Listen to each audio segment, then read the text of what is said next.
오늘 맥체인 성경 읽기 본문은 레위기 9장과 시편 10편, 잠언 24장, 데살로니가전서 3장입니다. 레위기 9장은 이스라엘 백성이 광야에서 첫 번째 제사를 드리는 장면을 기록하고 있습니다. 임직식이 끝난 후에 여덟째 날에 아론과 그의 아들들이 첫 번째 제사를 준비합니다. 말씀에 보면 제사장을 위해서는 이 속죄제와 번제를 드렸고 백성들을 위해서는 속죄제와 번제와 화목제와 소제를 준비했습니다.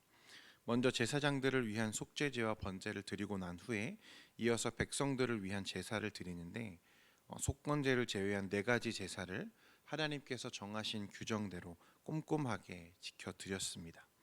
이제 말씀에 보면 모세와 아론이 축복하고 난 후에 하나님의 영광이 나타나고 불이 제단 위에 제물을 불살랐다 말씀합니다. 하나님이 그 제물을 기쁘게 받으셨다는 거죠. 그리고 이것은 거룩하신 하나님께서 이제부터 항상 그 성막 가운데 거하시며 그 백성과 함께 하시는 것을 우리에게 보여줍니다. 이 함께 하심이 제사에서 가장 중요한 포인트입니다. 거룩하신 하나님이 그 백성과 함께 하시기 위해서는 반드시 대속의 제물이 필요하고 이를 통해서 그 백성은 하나님과 화목하고 화평을 누리게 되는 이 하나님의 전체 구속 계획의 그림을 이 제사를 통해 우리에게 보여주시는 것입니다. 시편 10편은 악인의 형통을 보면서 이 거룩하신 하나님의 간청을 요청하는 다윗의 시입니다. 악인의 가장 큰 특징은 교만이라 시인은 말하죠. 교만하여 사람을 무시하고 하나님을 무시합니다. 특별히 하나님이 없다고 당당하게 외치죠. 다윗은 이 교만하고 완악한 악인이 이 땅에서 잘 되는 것을 볼 수 없었습니다. 그래서 다윗은 하나님의 개입을 요청하면서 고아를 도우시는 분, 고아와 압제당하는 자를 위하여 심판하시는 분임을 이 개입의 근거로 고백하고 있습니다. 다윗은 하나님께 이 악이 속히 꺾여지고 의인들이 핍박당하지 않도록 하나님께 간구하고 있습니다. 잠언 24장은 악인의 형통을 부러워하지 말라고 우리에게 말씀합니다. 너는 악인의 형통함을 부러워하지 말며 그와 함께 있으려고 하지도 말지어다. 악인이 형통하는 모습을 보면 마음이 흔들리죠. 우리도 그와 같이 살아야 할 것 같은 압박을 느낍니다. 마음이 분주해지고 쫓기기 시작하는 거죠. 그러나 지혜자는 악인의 꾀를 따르지 말고 오직 신령한 지혜를 쫓으라고 우리에게 권면합니다. 왜냐하면 악인의 길은 결국 재앙이요 넘어짐이기 때문에 그렇습니다. 데살로니가전서 3장은 데살로니가 교회에 디모데를 보내는 이유를 바울이 설명하고 있습니다. 바울은 교회가 당한 환난을 미리 설명했지만 혹시 그들이 시험을 당할까 하여 하나님의 일꾼인 디모데를 보낸 것입니다. 그는 자나깨나 교회를 걱정하고 또 교회를 생각했습니다. 바울은 교회 때문에 기뻐하고 감사하는데요. 우리에게도 교회를 이처럼 사랑하는 마음이 있기를 원합니다. 오늘도 이 말씀 안에서 은혜로운 묵상 되시기를 바랍니다. 잠언 24장을 좀 살펴볼 텐데요. 오늘 지혜자의 잠언은 이렇게 말씀을 시작합니다. 1절에 너는 악인의 형통함을 부러워하지 말며 그와 함께 있으려고도 하지도 말지어다. 성도 여러분, 그리스도를 믿는 믿음 안에서 하나님이 우리를 의롭다 여겨주심으로 우리는 잃어버렸던 또 스스로 얻을 수 없었던 영원한 생명과 안식을 선물로 받았습니다. 믿으십니까? 받게 될 것이 아니고요, 이미 받았습니다. 아직 완성되지 않았을 뿐이지 이미 그리스도가 시작하신 천국을 우리는 살고 있습니다. 우리가 찬양에 늘 고백하는 것처럼 할렐루야 찬양하세 내 모든 죄 사함 받고 주 예수와 동행하니 그 어디나 하늘나라. 이미 하나님의 나라를 우리가 살고 있다는 거예요. 성도는 그래서 이제 영원에 잇대어 사는 사람들입니다. 그런데 이 영원이라고 하는 시간에 우리가 지금 이 땅에 살고 있는 이 삶 그리고 그 시간들을 비교해 보면 사실 찰나조차도 되지 않는 짧은 시간입니다. 그래서 그 시간에 이 짧은 시간에 인생이 이룰 수 있는 것은 사실 보잘것없는 것이 대부분이고 그마저도 이 세상과 함께 사라져 없어질 것들이 대부분입니다. 우리는 그것들을 위해서 지금 살고 있는 거죠. 그런데 이 영혼을 잇대어 살면서 그 영광스러운 하나님의 나라를 바라봐야 할 성도들과 교회가 여러분 오늘날 어떤 모습을 하고 있습니까? 오히려 악인의 형통을 그리고 세상의 번영을 부러워하고 있는 모습을 우리가 보게 됩니다. 이게 우리의 모습이라는 거죠. 왜 그럴까요? 이 영생의 가치, 이 하나님의 대속과 구원의 은혜의 가치를 우리가 제대로 이해하고 있지 못하기 때문에 그렇습니다. 그러니 이 땅에서 저 작은 형통이 악인들의 잘됨이 커 보이고 그것들을 보고 있노라면 나도 저들처럼 살아야 하는 것이 아닌가 하는 이런 압박을 우리가 느끼게 되는 거죠. 악인들이 계속해서 승승장구하고 하나님을 모르는 자들이 잘 되는 것을 보면 덩달아 우리의 마음이 분주해지기 시작합니다. 그리고 이내 시선을 그것들에 모두 빼앗기고 마는 거죠. 성도 여러분, 그러나 오늘 이 잠언의 지혜자는 우리에게 그 허망한 악인의 길에 함께 있으려고도 하지 말아라 라고 권면하고 있습니다. 왜냐하면 말씀에 보면 악인의 어떤 특징을 가지고 있는가, 2절 말씀에 그들의 마음은 강포를 품고 그들의 입술은 재앙을 말함이니라. 8절에 악행하기를 꾀하는 자를 일컬어 사악한 자라 하느니라. 9절에 보면 미련한 자의 생각은 죄요 거만한 자는 사람에게 미움을 받느니라 했습니다. 악인들의 마음은 강포를 품고 그들의 입술은 재앙이고 사악한 자라고 말합니다. 거만하며 게으르다는 거죠. 오늘 보지는 않았습니다만 24장 후반부에 가보면 33절과 34절에 이렇게 말씀합니다. 내가 좀 더 자자 좀 더 졸자 손을 모으고 좀 더 누워있자 하니 내 빈궁이 강도같이 오며 내 곰핍이 군사같이 이르리라. 이 게으르다는 것입니다. 그런 자들의 결말에 대해서 지혜자는 어떻게 우리에게 선언하고 있습니까? 20절과 22절 말씀이에요. 대저 행악자는 장래가 없겠고 악인의 등불은 꺼지리라고 말씀합니다. 대저 그들의 재앙은 속히 임하리니 그 둘의 멸망을 누가 알랴.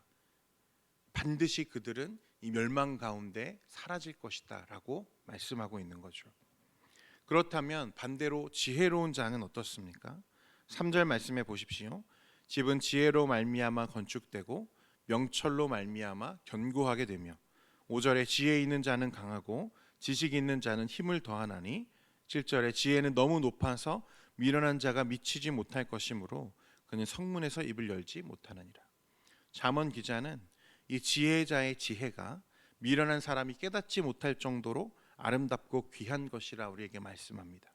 이것을 너무 높아서 미련한 자가 미치지 못할 것이다 이렇게 말하죠. 그러면 이 지혜를 기자는 13절과 14절에 우리에게 어떻게 묘사하고 있는지 같이 보겠습니다. 13절과 14절입니다. 시작. 내 아들아 꿀을 먹으라 이것이 좋으니라. 송이꿀을 먹으라 이것이 내 입에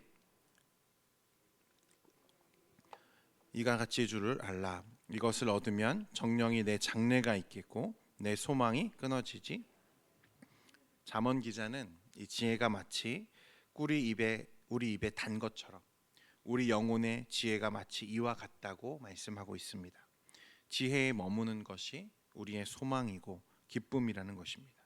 지혜 안에 거할 때 우리는 이 소망에서 끊어지지 않는다고 말씀합니다. 사랑하는 성도 여러분, 하나님은요 우리의 마음을 통찰하시는 하나님이십니다. 분명 하나님은 각 사람의 행위대로 보응하신다 말씀하셨습니다. 그러면 악을 행하는 자들에게는 무엇으로요? 악으로, 심판으로, 멸망으로 보응하시고 지혜 안에 거하는 자, 하나님의 말씀 안에 거하는 자에게는 어떻게 보응하십니까? 은혜로, 충만한 진리로 하나님이 보응하시는 것입니다. 하나님이 그 날이 와서 각 사람의 행위대로 보응하시는 날에 그 앞에서 악인들의 어떤 변명도 통하지 않습니다. 몰랐다는 말도 하지 못할 거고요. 악을 행한 적이 없다고 잡아뗄 수도 없을 것입니다. 왜냐하면 하나님은 모든 것을 아시기 때문에 그렇습니다. 오늘 지혜자가 우리에게 뭐라고 말합니까? 12절에요. 내가 말하기를 나는 그것을 알지 못하였노라 할지라도 마음을 저울질하시는 이가 어찌 통찰하지 못하시겠으며 내 영혼을 지키시는 이가 어찌 알지 못하시겠느냐. 그가 각 사람의 행위대로 어떻게 하신다? 보응하시리로다. 하나님은 우리의 생각과 마음과 행위를 저울에 달아보신다고 하셨어요. 여러분 그 하나님의 심판과 하나님의 이 통찰 앞에 여러분 그 어떤 악도 어떤 불의도 여러분 없다 여김을 받지 못하는 것입니다. 그런데 오늘 하나님이 말씀하시는 이 지혜, 또 하나님이 우리에게 보여주시는 참된 생명의 길인 그리스도와 함께 동행하는 자들에게 하나님은 은혜를 주신다고 말씀하죠. 사랑하는 성도 여러분, 앞에서도 설명했습니다만 우리는 이미 그 생명의 길을 발견한 자들입니다. 예수 그리스도와 함께 동행하며 살고 있고 우린 하나님의 나라를 이미 살고 있습니다. 그러니 저 멸망에 없어질 저 악인들의 이 형통함을 우리가 부러워할 일이 전혀 아니라는 말입니다. 세상의 번영을 보면서 세상이 계속 발전해 가고 과학이 막 발전해 가고 막 세상은 이렇게 발달해 가는 것 같은데, 또 사람들은 점점 그 생활에 익숙해지고 또 그렇게 풍요로워지고 부를 쌓아가고 축적해 가는데 나만 여전히 그 자리에 있는 것 같고 나만 이 세상에 뒤처지는 것 같은, 여러분, 이 세상이 주는 그런 현혹에 마음을 빼앗기지 말라는 것입니다. 그것들은 어떻게 될 것입니까? 사라져 없어질 것들입니다. 그러니 영원에 잇대어 사는 성도들은 악인의 형통함을 부러워할 것이 아니라 우리 입에 꿀보다 더 단 이 송이 같은 이 지혜를 의지하라고 우리에게 권면하고 있는 것입니다. 사랑하는 성도 여러분, 그러므로 악인의 형통과 잘됨을 부러워하거나 가까이 하지 말고 꿀송이보다 더 달고 충만한 지혜를 가까이 하는 저와 여러분 되기를 축원합니다. 정말 이 세상은 여러분 영원이라는 시간 속에 찰나에 불과합니다. 이 영원에 잇대어 살면서 참된 지혜이신 그리스도와 동행하는 저와 여러분 되기를 소원합니다. 기도하겠습니다. 거룩하신 하나님 아버지, 오늘도 우리를 말씀으로 인도하시고 주님의 은혜로 우리를 붙잡아 주시니 감사합니다.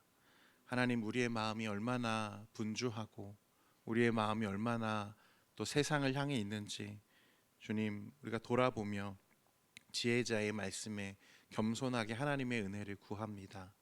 하나님, 이제 이 세상의 번영과 악인의 형통함에 우리의 마음을 빼앗기지 않게 하시고 오직 지혜 안에서 거하며 우리를 생명으로 인도하시는 그리스도와 함께 동행하는 우리 모든 성도의 삶이 되도록 은혜 베풀어 주시옵소서. 날마다 우리를 새롭게 하시며 풍성하게 하시고 부욕해 하시는 우리 하나님의 은혜를 이 지혜 안에서 누릴 수 있도록 주님 충만하게 역사해 주옵소서. 우리 사랑하는 성도들, 오늘도 주님 앞에 기도의 제목과 간구를 가지고 주님 앞에 나와왔습니다. 이 기도를 들어주시고 응답해 주시고 하나님의 풍성한 은혜로 우리 성도들의 삶을 채워 주옵소서. 특별히 질병과 싸우고 있는 우리 성도들이 많이 있습니다.